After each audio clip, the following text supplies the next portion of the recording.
ครับสวัสดีครับขึ้นรถขึ้นรถขึ้นได้โอเคมาแล้วคลิปที่ทุกคนรอคอยหลังจากที่ประธานคิมมี่เดินทางไปเกาหลีเนาะได้ก็คืนนึงโอสดก็ได้นอนเฮือนของประธานคิมมี่1 คืนประธานคิมมี่บอกว่าหากฝนตกหลายก็บ่ต้องไปเทื่อนอนเฮือนก่อนโดยหลังจากนั้นแม่ประธานคิมมี่ก็จะชวนโอสดไปกินส้มตำหานแม่บักเบนคนดังนะทุกคนโอสดก็เลยต้องได้ไปนอนเฮือนอีแม่คนงามก่อนเด้อทุกคนจากนั้นก็บรรลัยงานสร้างนะทุกคนโอสดไปลงวะขี่รถกายไปพูนไปนาคอกนาคอยกายนาคอยไปจนฮอดเกือบฮอดสายแดนลาวไทยเด้อทุกคนที่จิ้มก็ฮอดแล้วแหละแต่แห่งแต่เฮาเอวรถกลับมาก่อนแต่มันก็ค่ำเนาะรถโอสดมันเป็นซาเล้งบ่มีไฟตารถโทรศัพท์กับแบตเบิดนะทุกคนได้ย่องห่างมาสุดได้ดับมือโนสุดทางดีได้มีไฟเป็นบางบ่อนะทุกคนนี่ประธานกิมมี่ก็บอกว่าเป็นคลิปที่ว่าสดไปนอนเฮือนประธานกิมมี่เราสดได้ไปรีวิวเซเว่นอีเลเว่นนำเด้อทุกคนอีแม่อนุญาตให้สดไปรีวิวเซเว่นเพราะว่าสดบอกว่าสดสิไปซื้อน้ำเพราะว่าเห็นคนดังหลายๆคนนั้นไปรีวิวแล้วยอดวิวมันขึ้นสดก็ต้องไปรีวิวนะทุกคนสดก็อยากไปทุกบอนทุกที่นะแต่ว่าเวลามันมีจำกัดเนาะประธานกิมมี่ก็บอกว่าให้ไปแข่งแต่7 วันแต่7 วันบ่มีความจริงเนาะทุกคน7-8 มื้อเขาไปเลยทุกคนก็ฮอด10 มื้อทนแลเนาะรวมกับระยะทางในการเดินทางกลับมาเพราะว่าสดติดคอนเทนต์หนักนั่นคือการถ่ายรีวิวคอนเทนต์ชีวิตจริงของโอโซดนะทุกคนนั่นก็คือการเดินทางและเป็นประสบการณ์ของชีวิตเนาะทุกคนบ่ลองบ่ได้แล้วทุกก้าวย่างทุกบัดเดินคือชีวิตของเฮานะทุกคนแม้ว่าเฮาจะไปใส่เฮาต้องสดใสแจ่มใสเนาะมันเป็นจิต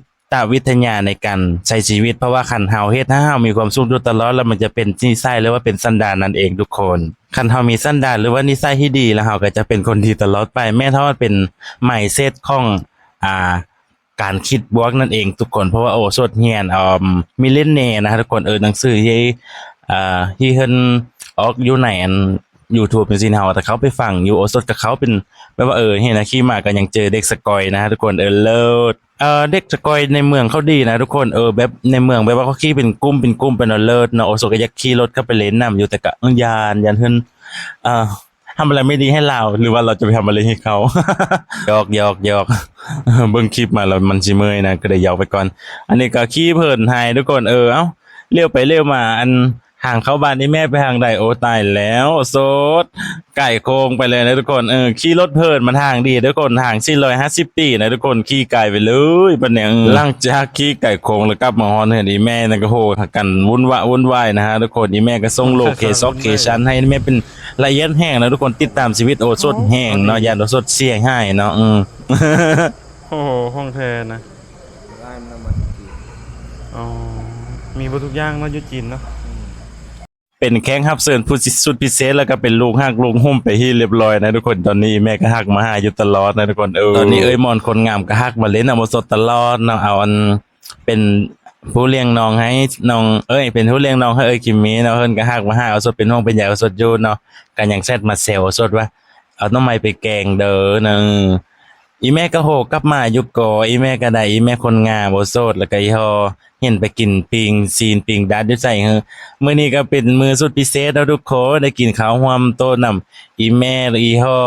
ของประธานกิมมี่ของบริษัทลาวไอแลนด์ฮานามิแล้วก็เป็นเจ้าของแบรนด์เลอเทอร์เฟอร์เนาะทุกคนสดก็มีความภาคภูมิใจเนาะที่ได้ไปเจอผู้ฮั่นผู้ใหญ่เนาะทุกคนแน่นบางเทื่อสดก็เฮ็ดคอนเทนต์เกินจริงบางเทื่อก็เฮ็ดคอนเทนต์แปลกๆสดก็เข้าไปเด้อที่เฮ็ดให้ทุกคนเข้าใจผิดโอสดก็เข้าไปปกตินี่แหละทุกคนอันเดี๋ยวโอสดบ่ดีขึ้นก็ซ่อนเต็มที่นะทุกคนบ่แม่นว่าเพิ่นบ่ซ่อนเด้อโอสดติดนิสัยคอนเทนต์แบบแปลกๆโอสดก็เลย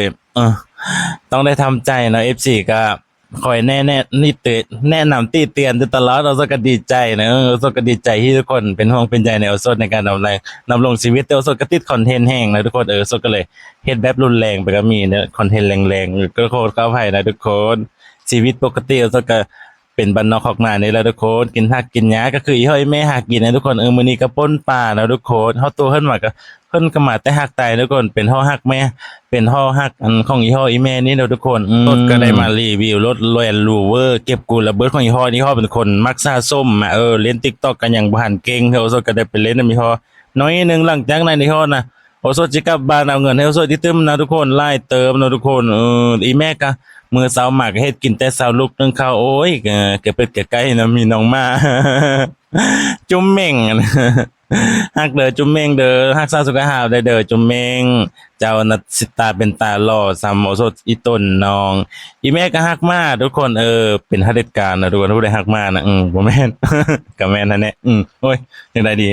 ฮักเด้ออีแม่เด้ออยู่ดีมีแรงเด้อสุขภาพเข้มแข็งอีเฮาคือกันเด้อฮอดตู้ฮอมโอโซทอมแล้วก็บักอายฮอมเด้อคนหล่อของโอโซนะเป็นคนดีเด้อ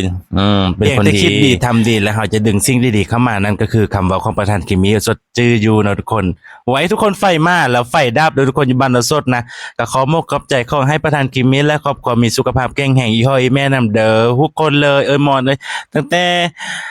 น้องเนตตี้อะไรเนี่ยน้องเนตตี้คนล่อไหนกายคนล่อคำเด้อขอบใจ FC ทุกคนคนล่อคนงามบ่สู้ทุกคนที่เบิ่งคลิปนี้เด้อทุกคนบ๊ายบายเจอกันใหม่ในคลิปต่อไปหลังจากนั้นก็น้ำมันรถเบิดเด้อทุกคนน้ำมันเบิดอยู่แห้วบานเชียงดาเนาะอยู่หนทาง450 ปีแต่โอสดเอาเงินให้เฮิรนไปแล้ว 100,000 กีบเพิ่นบอกว่าเป็น FC โอสดกำลังไปซื้อน้ำมันนะฮะทุกคนแล้วก็ขี่รถไปแถวนั้นโอ้โหโอเคเนาะน่าจะบ่มาเทื่อเดี๋ยวก็นั่งรอก่อนนะคะ